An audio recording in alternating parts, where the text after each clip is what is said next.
Hi everyone, I hope all is going well. Today I'm going to teach you all about the different types of dress codes and terms used for wedding and business wear. In fact, there's actually 15 acceptable terms that people will use for a wedding or a formal event, and today I'll be running through the 6 most common as well as what to do if you were over or underdressed at one of these set events. So first, the first event we were going to talk about is wedding wear. And weddings can range from very formal to informal on the beach styles, but the 3 most common are the white tie, the black tie, and the formal.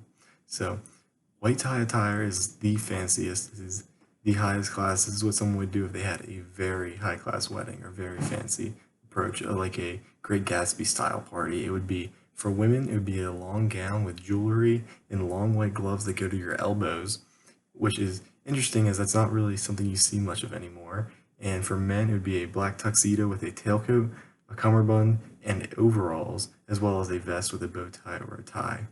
So next, a step down from the white tie, which is a little more common, is actually a black tie wedding. And this would be women wearing a long formal gown with jewelry and men wearing a black tuxedo with a black vest and a black tie or bow tie. And it's pretty standard for most weddings will have something along a black tie.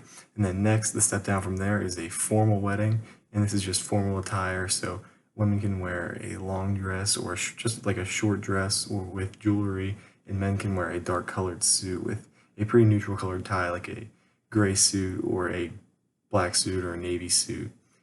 And then just to add in there, there's also very informal wear for weddings, and one of which would be just a festive attire, and that would be if someone were to say have a wedding on the beach and they had like Hawaiian shirts and sandals as the theme for the wedding, and those are common in like beachy or destination weddings, but they're not super common overall, and you may only ever go to a couple of those ever.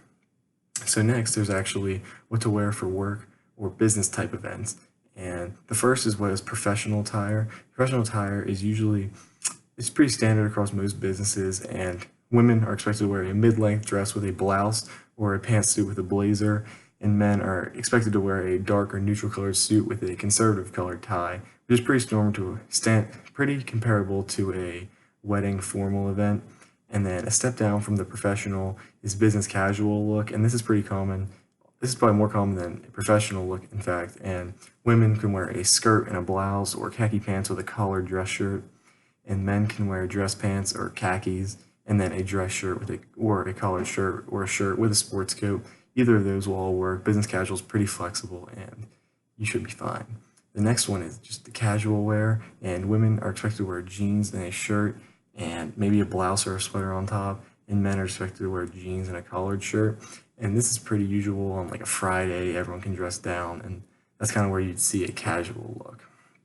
So if you're ever overdressed or underdressed, the biggest thing that you could do is not let anyone think you are. If you're overdressed, it's not really a big deal because no one actually notices and no one thinks like, wow, you look too good for this event. But if you're underdressed, people will notice that. And if you go around thinking that you're underdressed and not being confident, then people will notice that and it'll be even worse. So if you're ever underdressed for an event, then just act confident and act like you are completely fine in what you're wearing and no one will even care. And if you're overdressed, well, then it doesn't really matter either because no one's going to think you look too good for something. So in the end, there's very different approaches to people can have to wearing professional or wedding wear, but in the end, most of these terms are pretty flexible and no one's going to be upset if you don't follow a dress code exactly. And whatever happens, as long as you're confident in your approach, then you'll be good. Thank you.